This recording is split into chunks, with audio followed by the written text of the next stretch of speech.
네, 오늘 함께 살펴볼 말씀은 사무엘하 19장입니다. 사무엘하 19장 1절부터 3절까지 말씀입니다. 제가 봉독하겠습니다. 어떤 사람이 요압에게 아뢰되 왕이 압살롬을 위하여 울며 슬퍼하시나이다 하니 왕이 그 아들을 위하여 슬퍼한다 함이 그날의 백성들에게 들리매 그날의 승리가 모든 백성에게 슬픔이 된지라. 그날의 백성들이 싸움에 쫓겨 부끄러운 도망함 같이 가만히 성읍으로 들어가니라.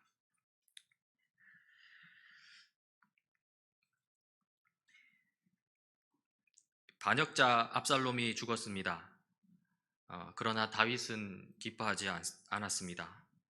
왜냐하면 이 압살롬은 다윗 자신의 이 아들이었기 때문입니다. 다윗은 이 압살롬의 죽음을 슬퍼하며 목 놓아 울었습니다. 그러자 그 소식이 다윗 군대 모든 군인들에게도 퍼졌습니다. 그날은 반역자를 물리치고 승리한 날입니다. 하지만 군인들은 기뻐할 수 없었습니다. 오히려 자신들의 승리를 부끄러워해야 했습니다. 성경은 이렇게 기록합니다.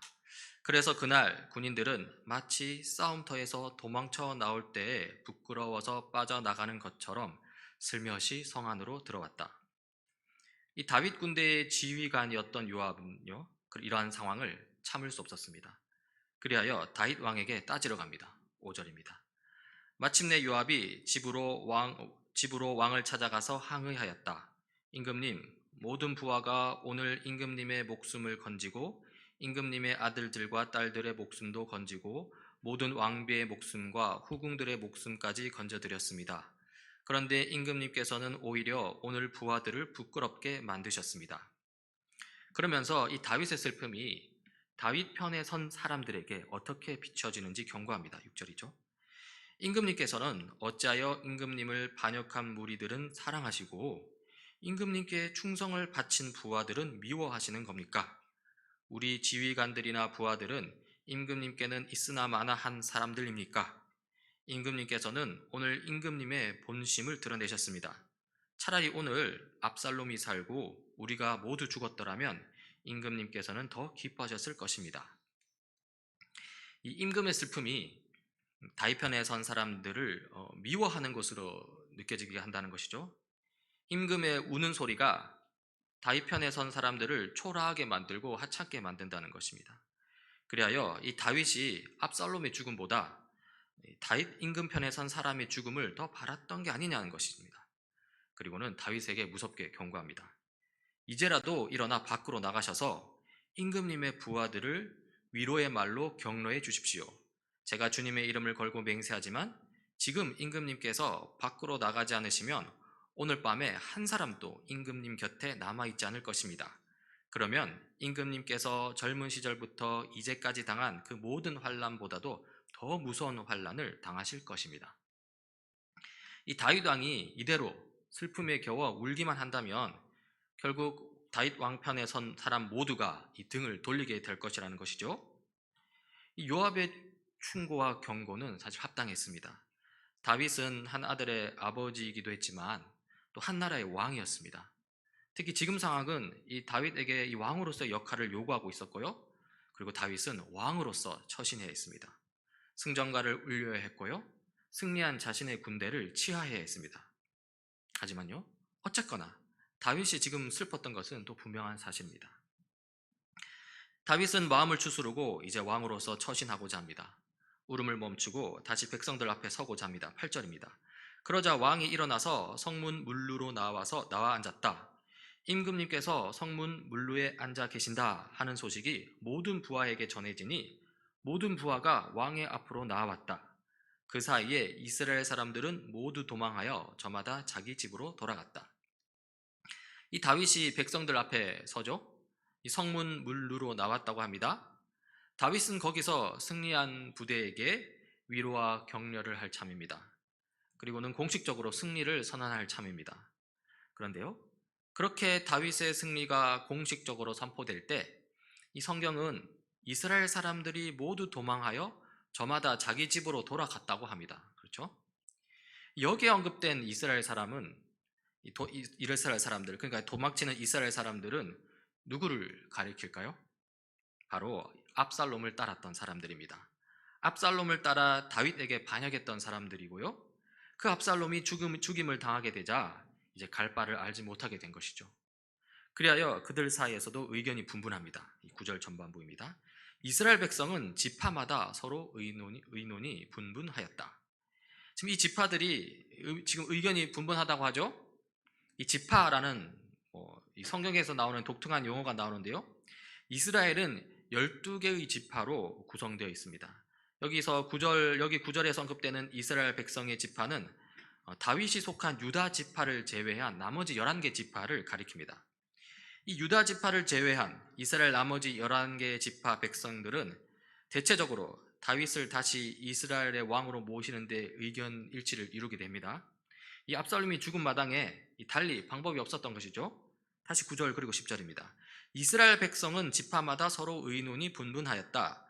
다윗 왕은 우리를 원수들의 손아귀에서 구해주었다. 블레셋 사람의 손아귀에서도 우리를 건져주었다.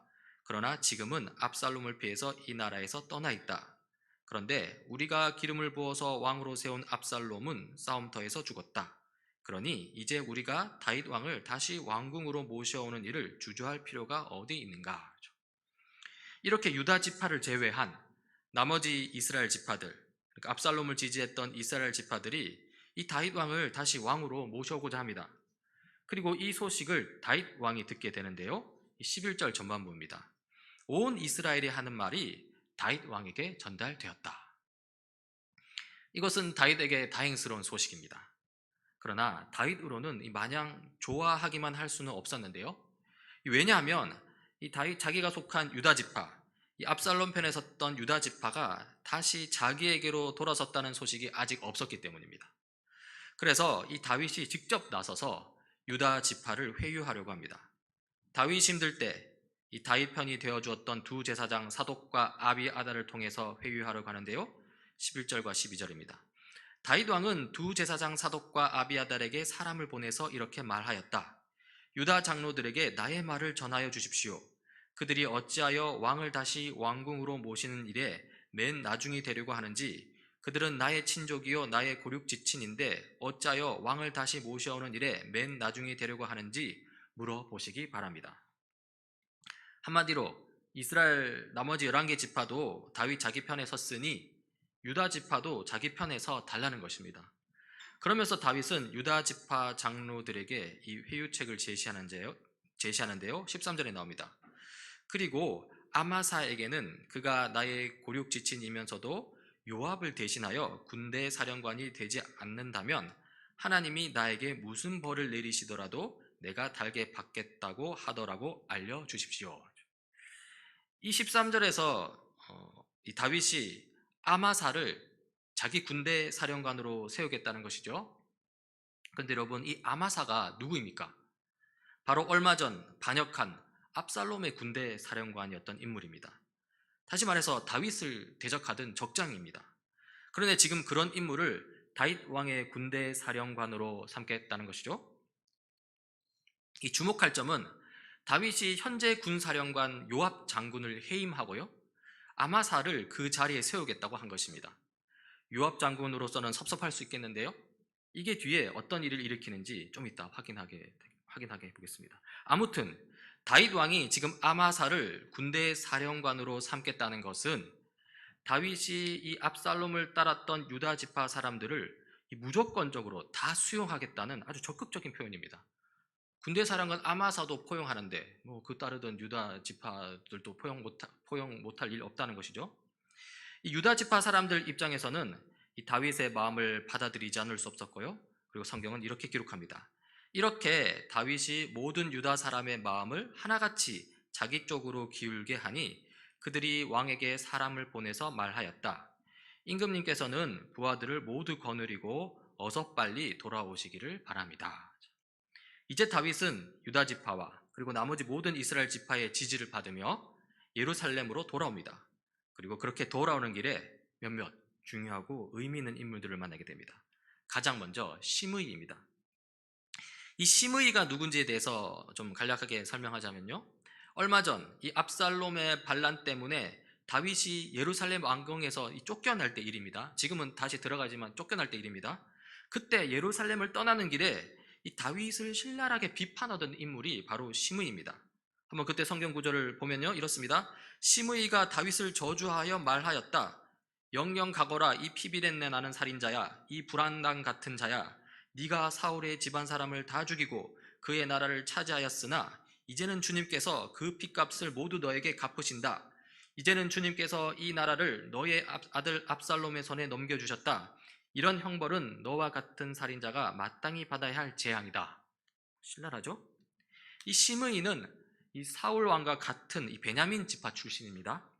시므이는 베냐민 지파 사람으로서 사울 왕을 지지했고요, 또 사울 왕의 죽음을 슬퍼했고요, 그리고 다윗의 왕위 등극을 아주 못마땅하게 여기던 인물이었습니다. 그런데 그런 참에 이 다윗이 쫓겨나게 되니 속이 후련했던 것이죠. 그래서 이때다 싶어서 대놓고 이 마구잡이로 다윗을 비난했던 것입니다. 그런데 지금은 어떻습니까? 상황이 완전히 바뀌었습니다. 압살롬은 죽었고요, 다윗은 다시 예루살렘으로 돌아오는 길입니다. 시므이는 급히 다윗 왕을 찾아오는데요, 어떻게 하는지 보십시오. 사무엘하 19장 18절 20절입니다. 왕이 요단강을 건너려고 할 때 게라의 아들 시므이가 왕 앞에 엎드려서 말하였다. 임금님, 이 종의 허물을 마음에 두지 말아 주십시오. 높으신 임금님께서 예루살렘에서 떠나시던 날 제가 저지른 죄악을 임금님께서는 기억하시거나 마음에 품지 말아 주십시오. 바로 제가 죄를 지은 줄을 이 종이 잘 알고 있습니다. 시므이가 어떻게 합니까? 다윗 왕에게 바짝 엎드리죠. 다윗 왕은 그럼 이 시므이를 어떻게 대할까요? 참고로 이 수르야의 아들이자 요압의 형제인 아비새, 이 군대 지휘관, 다윗의 군대 지휘관 아비새는 시므이를 죽이자고 합니다. 하지만 다윗 왕은 이 아비새의 제안을 거부합니다. 다윗은 이렇게 말합니다. 그러나 다윗이 말하였다. 수르야의 아들들은 들어라. 나의 일에 왜 너희가 나서서 오늘 나의 대적이 되느냐? 내가 오늘에서야 온 이스라엘의 왕이 된 것 같은데 이런 날에 이스라엘에서 사람이 처형을 받아서야 되겠느냐? 여기서 이제 시므이를 죽이지 않겠다는 것인데요. 여기서 특이한 점은 이 다윗이 아비새를 두고서 스루야의 아들들은 들어라 하고 부른다는 것입니다. 아비새 한 명을 지칭하는 게 아니라요, 그러니까 아비새의 형제들까지 여러 명을 두고 지칭하고 있는 것이죠. 수르야의 아들들 이렇게 하니까요. 그렇다면 다윗은 정확하게 누구를 가리켜 수르야의 아들들을 하고 불렀을까요? 그러니까 그 누구냐면 바로 아비새뿐만 아니라 그의 형 요압을 두고 부른 것입니다. 수르야의 아들들이 이제 요압과 아비새와 이렇게 있는데요. 수르야의 아들들은 하나같이 잔인하고 폭력적이었습니다. 당장 아비새의 형 이 요압은 예전에 이 자신의 자리를 빼앗길까봐 염려되어서 경쟁자 아브넬 장군을 칼로 찔러 죽인 전력이 이미 있고요. 또 다윗의 아들 압살롬 또한 이 다름 아닌 요압이 죽였습니다. 전쟁 당시 압살롬은 이 머리카락이 상수리 나무 가지에 걸려서 완전히 무방비 상태였죠. 그래서 압살롬을 쉽게 수월하게 생포할 수 있었습니다. 하지만 이 요압은 대롱대롱 매달려 있는 이 압살롬을 한치의 망설임도 없이 창으로 찔러 죽어버렸죠. 다윗은 이러한 수르야의 아들들의 심성을 알고 있었고요. 이래서 요압 장군 대신 이 아마사를 앞서 군대 사령관으로 삼고자 했습니다. 또 시므이를 쳐 죽이자는 이 아비새의 말 또한 지금 거부하고 있는 것이죠. 그러면서 다윗은 시므이에게 다음과 같이 말하면서 그를 용서해 줍니다. 왕이 시므이에게 맹세하였다. 너는 처형을 당하지 않을 것이다. 이제 시므이를 뒤로하고 다시 예루살렘으로 향하는 길을 걷고자 합니다. 그러자 이제 또 한 인물이 등장하는데요. 무비보셋입니다. 무비보셋이 누군지 대해서 간략하게 설명하자면요, 사울의 손자이자 바로 그 다윗의 친구 요나단의 아들이죠. 사울이 전쟁터에서 죽임을 당할 때, 그 요나단이 전쟁터에서 죽임을 당할 때 이 혼란 속에서 그 무비보셋의 유모가 이 어린 아기 무비보셋을 안고 도망치다가 이 땅에 떨어뜨린 바람에 다리를 절게 된 인물입니다. 다윗은 압살롬 반란이 일어나기 전에 이 무비보셋에게 은혜를 베풀어 주었는데요, 다윗 왕궁에 들어와서 이 왕의 보호 아래 살도록 해주었죠. 그런데 이 압살롬 반역이 일어나면서 이 무비보셋은 예루살렘 왕궁에 그대로 남게 되는데요, 왜 예루살렘 왕궁에 남게 되었는지 이 무비보셋의 하인 시바의 설명이 있습니다. 이 설명은 다윗이 예루살렘 왕궁에서 쫓겨날 때인데요. 그러니까 사무엘하 16장인데요. 그 내용을 한번 읽어보겠습니다. 다윗 왕이 시바에게 또 물었다. 그런데 네가 섬기는 상전의 손자 무비보셋은 지금 어디에 있느냐? 그러니까 지금 다윗 왕이 지금 상황은 다윗 왕이 예루살렘에서 쫓겨나는 와중 가운데서 이 시바와의 대화 가운데 있습니다. 시바가 왕에게 대답하였다. 그는 지금 예루살렘에 머물러 있습니다. 이제야 이스라엘 사람이 자기 할아버지 사울의 나라를 자기에게 되돌려 준다고 생각하고 있습니다. 그러니까 이 시바의 설명에 따르면 무비보셋이 다윗을 배신하고 이 압살롬의 편에 섰다는 것이죠. 하지만 지금 보니 이 무비보셋의 입장은 그게 아니었던 것 같습니다. 사무엘하 19장 24절 지금 상황으로 다시 돌아옵니다. 그때 사울의 손자 무비보셋도 왕을 맞으러 내려왔다. 이 그때라는 것은 이제 다시 다윗 왕이 예루살렘 왕궁으로 돌아오는 그때입니다.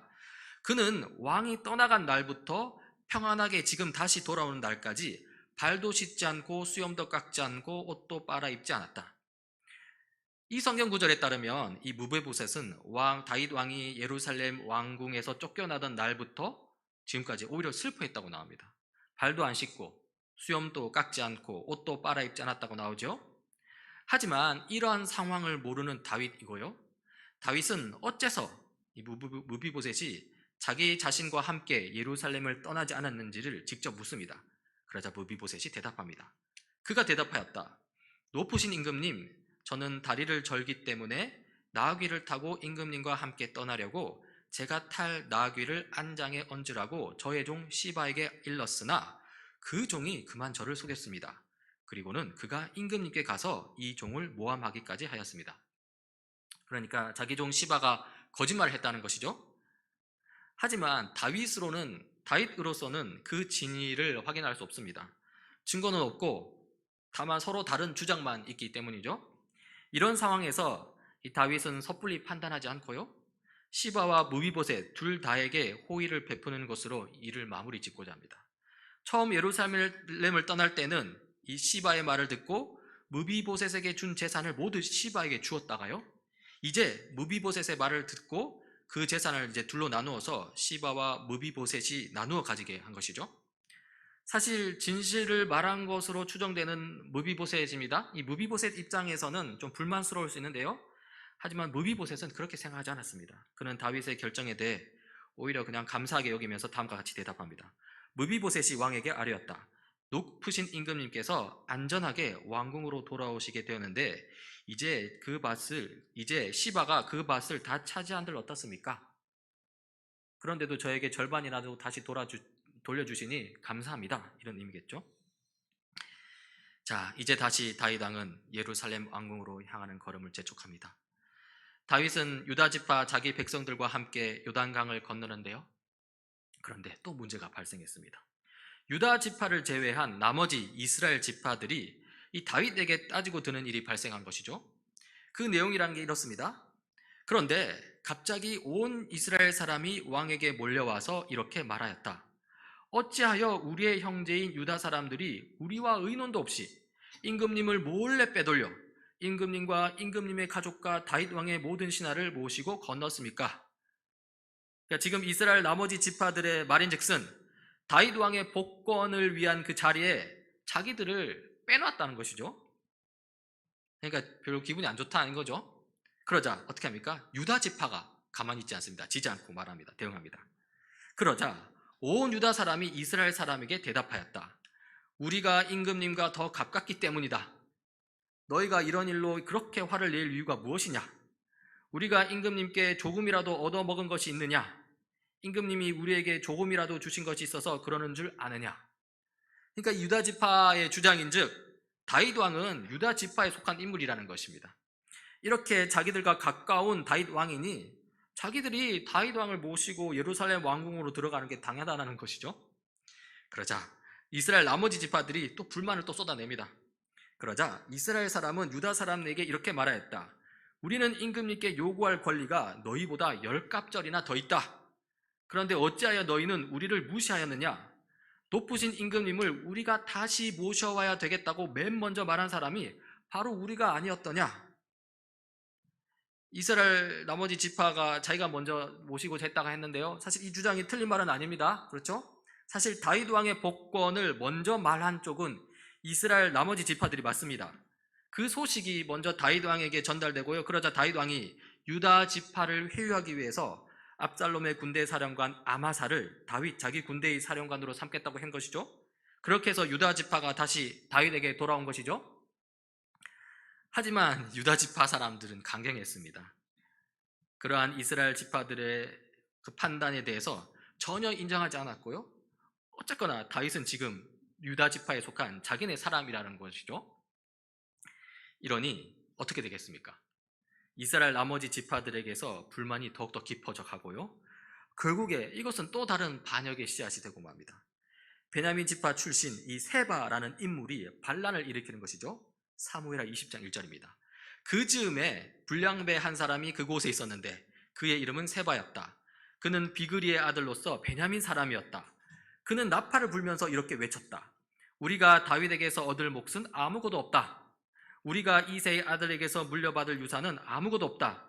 그러니 이스라엘 사람들아 모두들 자기의 집으로 돌아가자. 이렇게 해서 유다 지파를 제외한 이스라엘 나머지 지파 사람들이 이제 또 세바의 뒤를 따르고자 합니다. 물론 유다 지파는 그대로 다윗을 따르고자 하겠죠. 그래서 22절입니다. 이 말을 들은 온 이스라엘 사람은 다윗을 버리고 비그리의 아들 세바를 따라갔다. 그러나 유다 지파 사람은 요단강에서 예루살렘에 이르기까지 줄곧 자기들의 왕을 따랐다. 아유, 참. 이 유다 지파든 이스라엘 지파든 모두 다 함께 잘 되길 원하는 다윗입니다. 이 다윗 입장에서는 사실 뭐 어처구니 없고 참 이 상황이 참 그렇습니다. 게다가 압살롬으로 인한 상처와 슬픔이 사실 회복되기도 전입니다. 지금 여전히 마음이 아픕니다. 그러나 일은 벌어졌습니다. 그렇죠. 반란이 일어난 거죠. 그 상황에서 일단 다윗은 유다 지파 사람들을 데리고 예루살렘 왕궁으로 들어갑니다. 그리고 이 세바가 반란을 일으킨 세바가 세력을 더 확장하기 전에 그 반란을 진압하기 위해서 아마사를 부릅니다. 아마사는 압살롬의 군대 사령관이었던 인물이죠. 이 아마사를 시켜서 반란을 진압할 유다 지파 군인들을 모으라고 했는데요. 하지만 이 아마사가 약속한 기한을 맞추지 못합니다. 4절 5절입니다. 왕이 아마사에게 명령하였다. 장군은 유다 사람을 사흘 안에 모아 나에게 데려오고 그대도 함께 오시오. 하지만 아마사가 유다 사람을 모으러 갔으나 왕이 그에게 정하여 준 기간을 넘겼다. 아마사가 이 기한을 지키지 못하자 이제 다윗의 마음이 급해집니다. 다윗은 수르야의 아들이자 요압의 형제 아비새를 부릅니다. 6절입니다. 그래서 다윗은 아비새에게 명령하였다. 이제 비그리의 아들 세바가 압살롬보다도 더 우리를 해롭게 할 것이요. 그러므로 장군은 나의 부하들을 데리고 그를 뒤쫓아 가시오. 혹시라도 그가 잘 요새화된 성읍들을 발견하여 그리로 피하면 우리가 찾지 못할까 염려되오. 사실 다윗은 이 수르야의 아들들 곧 요압과 아비새를 더 이상 부르고 싶지 않았습니다. 등용하고 싶지 않았습니다. 왜냐하면 그들은 너무 잔인하고 폭력적이었거든요. 게다가 요압은 자기 아들 압살롬을 죽인 인물입니다. 하지만 이 반란, 세바의 반란과 더불어 이 더 큰 폭력이 지금 일어날 상황입니다. 그래서 최대한 빨리 이 반란을 제압하는 것이 이득이라고 생각한 다윗이었고요. 그래서 다윗은 전쟁에 능한 이 수르야의 아들들을 다시 부른 것입니다. 세바가 요새화된 성읍에 들어가서 세력을 더 키우기 전에 빨리 그를 제압하라는 것이죠. 아비새는 다윗 왕의 명령을 받들고서 그의 형 요압과 함께 세바를 제압하러 갑니다. 그리고 그 와중에 아마사가 이제 합류하게 되는데요. 이때 요압과 아마사가 만나게 되겠죠. 자, 요압은 아마사를 어떻게 대할까요? 성경의 기록을 보십시오. 9절부터입니다. 요압은 아마사에게 형님 평안하시오 하고 말하면서 오른손으로 아마사의 턱수염을 붙잡고 입을 맞추었다. 사실 이 요압과 아마사는 사촌 친척 관계입니다. 요압은 지금 아마사에게 평안의 인사를 하고 있는 것입니다. 하지만요, 그게 다가 아닙니다. 10절입니다. 요압이 다른 손으로 칼을 빼어 잡았는데 아마사는 그것을 눈치채지 못하였다. 요압이 그 칼로 아마사의 배를 찔러서 그의 창자가 땅바닥에 쏟아지게 하니 다시 찌를 필요도 없이 아마사가 죽었다. 요압은 자신의 경쟁자 아마사를 그 자리에서 죽여버리고 맙니다. 권력욕이 많고 폭력적인 요압을 보일 수 있는데요. 역시 스루야의 아들들이죠. 이렇게 일을 저지르고 나서는요, 요압은 자기 동생 아비새와 함께 세바를 뒤쫓습니다. 그리고 벳마가의 아벨 지역에서 결국 세바를 제압하는데요, 이로써 다윗 왕은 큰 불을 끈 셈이 됩니다. 오늘 그리고 이 성경은 이 모든 일을 마무리 지으면서요, 다시 세워진 다윗 왕의 핵심 관리들을 다음과 같이 기록하고 있습니다. 요압은 온 이스라엘의 군대 사령관이 되고, 여호야다의 아들 브나야는 그렛 사람과 브렛 사람으로 이루어진 경호원들의 주의를 맡고, 아도니람은 부역 감독관이 되고, 아힐룻의 아들 여호사밧은 역사 기록관이 되고, 스와는 서기관이 되고, 사독과 아비아들은 제사장이 되고, 야일 사람 이라는 다윗의 제사장이 되었다. 이렇게 해서 이제 반란이 진압되고 다윗의 정부 핵심 관리들이 세워지는 것이죠. 이 성경 구절에서 인상 깊은 것은요, 여기서 정부 핵심 인사 중에 보면요, 다윗이 그토록 멀리하고자 했던 요압, 잔인하고 폭력적인 요압이 결국에는 다시 이 다윗의 군대 사령관이 되었다는 것입니다. 지금까지 우리는 이 사무엘하 19장과 20장의 다사다난한 이야기를 살펴보았습니다. 이 이야기에서 우리는 힘겨운 삶을 살아내는 한 인물을 볼 수 있습니다. 누구죠? 바로 다윗이죠. 오늘 이야기에서 다윗을 지배하는 감정은 슬픔입니다. 좌절이고요, 또 낭망입니다. 자기 아들을 잃어버렸거든요. 물론 압살롬이 반역을 저질렀기에 어쩔 수 없었다고 할 수 있습니다. 하지만 어쨌든 압살롬은 다윗의 아들이었고요, 다윗은 아들 압살롬의 죽음으로 인해 큰 슬픔에 빠졌습니다. 자, 그런데 보십시오. 다윗이 슬픔에 빠져 있다고 해서 그 주변의 상황이 다윗으로 하여금 충분히 애도할 시간을 줍니까? 전혀 그렇지 않습니다. 다윗은 아들을 잃은 아버지로서 슬퍼할 시간이 필요했지만요, 현실은 그렇지 못했습니다. 당장 해야 할 일들이 넘쳐나고 있었죠. 왕으로서의 역할을 요구받고 있는 것입니다. 실로 다윗은 아들을 잃은 슬픔을 제대로 처리하지 못한 채 왕으로서의 역할을 감당해야 했습니다. 다윗은 그 짧은 시간에 많은 일들을 했습니다. 성경은 그 일들을 묵묵히 그렇게 기록했죠. 먼저 다윗은 유다 지파를 회유하기 위해 압살롬 편에 섰던 아마사를 군대 사령관으로 세우겠다고 약속하고요, 그렇게 해서 유다 지파를 회유했습니다. 자기를 저주했던 시므이에 대해서는요, 시므이를 그냥 죽여버리자는 아비새의 폭력적인 대응을 저지하고요, 거기서 한 나라의 왕으로서 긍휼을 발휘합니다. 시므이를 용서해 주는 것이죠. 다윗은 시바와 무비보셋의 대립 속에 있기도 했는데요, 거기서 다윗은 함부로 판단하지 않습니다. 무비보셋의 말만 듣고 시바를 거짓말쟁이라고 몰아붙이지 않고요, 또 시바의 말만 듣고 또 무비보셋을 배신자라고 몰아붙이지 않습니다. 진위를 판단하기 어려운 상황에서 최선의 결과를 내기 위해 고민하죠. 결국 시바와 무비보셋 둘 다를 품습니다. 또 다윗은 유다 지파와 나머지 이스라엘 지파 사이의 갈등에 직면하게 됩니다. 또 세바를 통한 반란도 겪게 됩니다. 이 상황에서 다윗은 아마사를 세우고 또 아비새를 세워서 결국 세바의 반란을 진압합니다. 그리고 다시 이스라엘의 평화를 찾아오게 되죠. 그러자 다윗은 정부 관리를 임명하고 왕으로서 또 나라를 계속 다스리게 됩니다. 오늘 이야기에 등장하는 이 다윗의 삶을 보면서요, 우리 또한 마찬가지라는 생각이 듭니다. 우리는 우리에게 주어진 삶을 살면서요, 많은 어려운 일들을 겪게 됩니다. 삶은 문제투성이죠. 그 중에 어떤 문제는 너무나 심각해서 다른 모든 것을 압도하고도 남을 정도입니다. 가령 오늘 다윗처럼 가족을 잃는다고 하든지, 또는 가족이 큰 병에 고통을 당하게 한다든지, 아니면 사업이 망할 정도로 큰 손실을 보게 된다든지, 또는 직장을 잃는다든지, 다양한 삶의 어려움이 있습니다. 하지만요, 그렇게 다양한 삶의 어려움이 있다 하더라도 우리의 삶은 계속됩니다. 비록 가정에서 큰 일을 겪게 된다 하더라도요, 직장에서의 삶은 계속됩니다. 출근해야 하고요, 기한서를 작성해야 하고요, 거래처 사람들을 만나야 하고요, 제품을 만들어 하고요, 고객을 응대해야 합니다. 비록 직장과 일터에서 큰 일을 맞닥뜨리게 된다 하더라도요, 가정에서 삶은 어쨌든 지속되어야 합니다. 밥하고 청소해야 하고요, 각종 고지서 처리해야 하고요, 아이들도 돌봐야 합니다. 그리고 그 과정은 때로 우리의 감정을 고려해 주지 않습니다. 때때로 깊은 슬픔을 안고 있으나 우리 인생은 여전히 흘러가고요, 거기서 또 주어진 역할을 꾸역꾸역 해내야 합니다. 때론 분노에 휩싸이기도 하지만요, 그러나 역시 우리네 삶은 진행되고요, 또 거기서 맡은 일을 어쩔 수 없이 하나씩 감당해 나가야 합니다. 이렇게 인생을 살다 보면요, 우리는 또 질문하게 됩니다. 하나님 어디에 계십니까? 하나님께서 제게 원하시는 것은 도대체 무엇입니까? 제 삶의 의미는 무엇입니까? 이 질문에 대해서 어디 속 시원한 답을 들을 수 있을까요? 이 질문에 대한 답을 찾고자 오늘 다윗에게로 가보면요, 사실 다윗 또한 이 명확한 답을 얻지 못함을 보게 됩니다.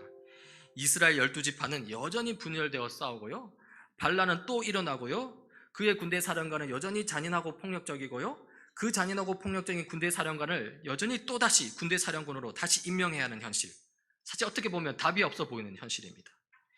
이러한 현실 속에서 오늘 함께 살핀 사무엘하 19장 20장을 읽고 묵상하면서 저는 흔히 유추할 수 있는 이 윤리적 교훈도, 그리고 신학적 진리도 사실 건져내지 못했습니다. 하지만요, 그렇다고 진리를 찾아내는 것에 대해서 완전히 실패한 것은 아닌 것 같은데요, 이 다사다난한 다윗 이야기를 읽으면서 왜 이런 이야기가 이 거룩한 책, 이 성경에 실렸을까 생각해 보게 되는 것이죠.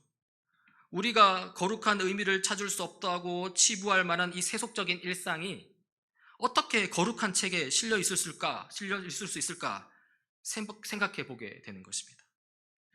어쩔 수 없이 용서하는 이야기, 판단할 수 없어서 둘 다 포용하는 이야기, 여전히 분열을 거듭하는 이야기, 또 반란을 일으키는 이야기, 폭력적인 인물을 다시 공직에 세우는 이야기, 실로 어떻게 보면 참 부질없다 싶습니다. 하지만요, 하나님께서는 우리가 의미 없다 여길 만한 그 이야기를 자신의 책에 기록하셨습니다. 사무엘하 19장 20장으로 남기셨죠? 그리고 그렇게 하심으로써 우리에게 말씀하신 바가 있다고 생각합니다. 바로 이 모든 이야기에 대해서 하나님께서 관심을 가지고 계신다는 것이죠.